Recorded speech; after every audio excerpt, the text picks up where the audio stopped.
What's up, guys? It's Bobo Jones, and I'm realizing now that I always start my videos in the same place, but it's not a bad place to start them.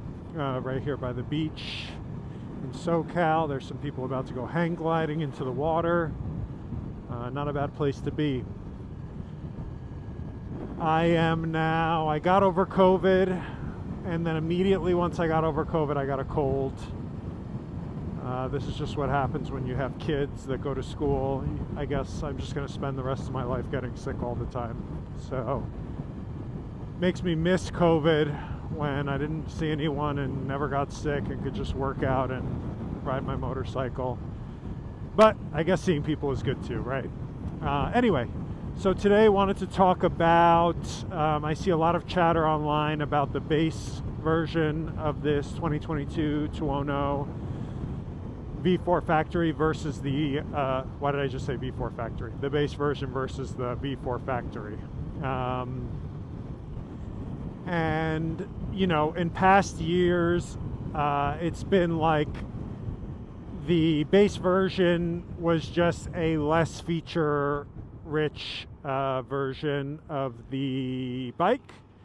But they sort of changed their strategy for 21-22, and they actually made them quite different, where this base model is now much better for I'm not going to make this light. Is much better for touring. They're positioning it like a sports tourer, whereas they're positioning the factory model as, you know, the racy sort of track version. And so I know I've said this a million times, but I'm coming from a BMW S1000 XR, which is a actual sports touring bike that I had for almost 7 years. And I'd been looking at the Tuono for quite a while. I actually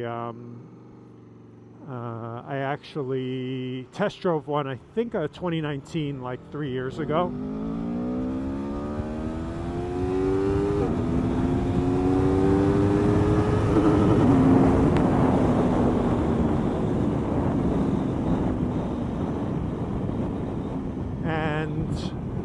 I found it, I loved it obviously, because I've kept my eye on it ever since, but I found it to be a little bit too aggressive, and so I sort of forgot about it. It was hard for me to justify, and didn't know if I even really wanted to, going from an awesome XR to this. And so then come like 2022, I see, first of all, that they'd made quite a few improvements. So the electronics are way more improved. The ECU and the chip that powers everything is much more powerful, which means it can do way more calculations per second. So all of the safety features are much more precise, and give you exactly what you need rather than more like, broad stroke, less accurate, traction control and ABS and lean angle traction control and all that good shit. The LED lights were big for me, but really the biggest thing for me was that they had this new sort of sports touring-ish model, which was very attractive to me, especially coming off of the S1000 XR. And so I started getting interested in it and looking at it and saw that the handlebars were higher, which was my problem with the 2019. It was a little too aggressively hunched over. It had all this new tech. And another big factor for me getting this was just how the colors it had were another big reason for me. The factory colors are too loud for me.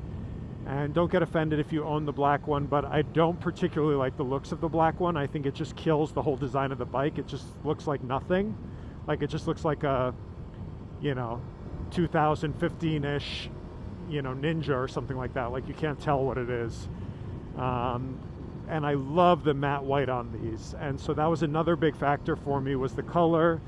And it just had everything I wanted. It's really easy to put luggage on the base version of this bike because the luggage mounts are on the pillion pegs. It has a comfortable pillion seat, whereas the factory model doesn't.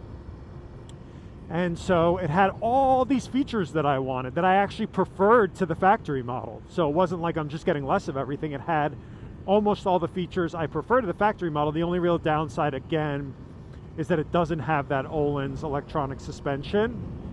And, you know, I was used to having electronic suspension on my BMW. So that's kind of a bummer that I don't have that. But this suspension has been great, this Sachs. I don't think it's as good as my BMW electronic suspension that I had, and of course it's not as good as the factory version on this with the Öhlins, but it's not bad. I've been, you know, enjoying it, and it feels very competent, you know, both on the normal ride. It's a little bumpy sometimes.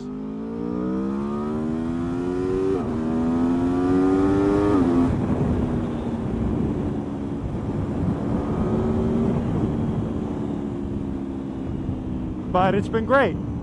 And yeah, so it had all that. So, and then of course is the price. Let's not forget about the price. Again, I bought this one new used with the first service already done. And when you factor in that first service, that's $300 to $400. I saved over $4,000 getting this. And so I was able to put that $4,000 that I saved into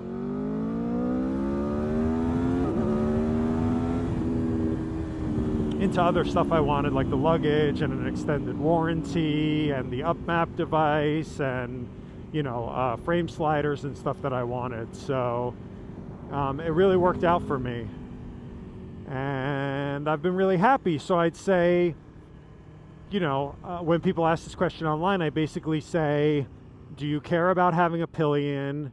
Do you care about having luggage?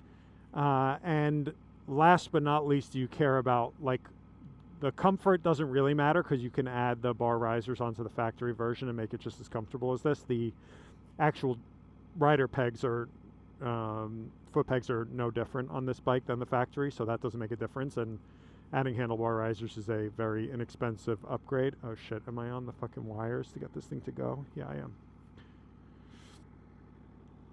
Oh, there we go. Nice. Sorry, I'm sick.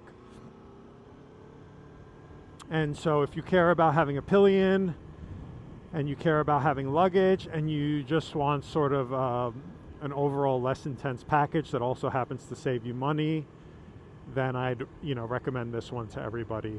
On the other hand, if you you know, if you just want the most hardcore fucking awesome bike ever and you don't give a shit about those things and you just want to have a rad, unbelievably powerful hyper naked bike, you know, and money doesn't matter, then certainly get the factory. And that's it. I love this bike, and I'm really happy they had the base version, and I'm happy I waited and didn't upgrade in 2019 because I got all these nice extras. You know, the dash is way nicer on this. The headlights are way better on this. You know, the ECU and the electronics are way better on this. And it's just in a perfect package. I find this bike actually surprisingly comfortable, even coming from, you know, one of the most comfortable, awesome sports touring bikes ever, which is the XR. This bike is really comfortable. I'm 6'2". I fit fine on this bike. My knees are in the perfect spot to, like, grip the tank. And yeah, I love it. So that would be my advice to you.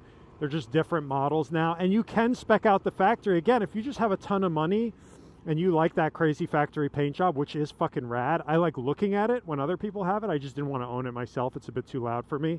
And I love the matte white. But, you know, if you don't give a shit and you have a lot of money, you know, then, yeah, go for it. Get